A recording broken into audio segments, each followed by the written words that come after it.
เฮ้ยเฮ้ยเฮ้ย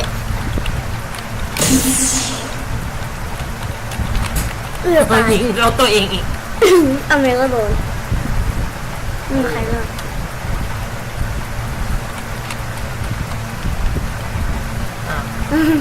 ไปคู่คลาส ว้า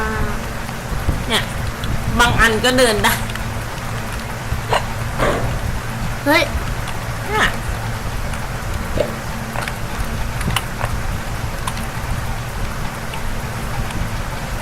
บางอันก็เดินหน้าได้บางอันก็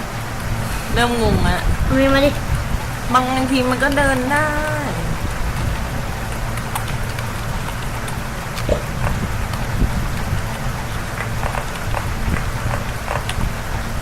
สไปนี่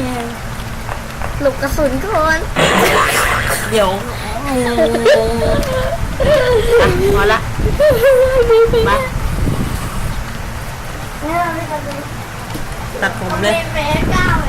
โหเดินหน้าไม่มีอ่ะเนี่ยดูของสวยแม่งเดินหน้าได้ปกติ ดูของอาต้องดูของสวยดิ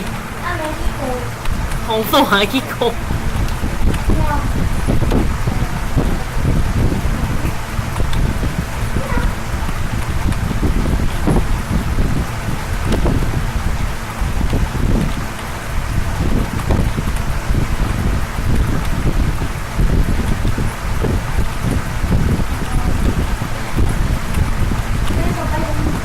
ฮะ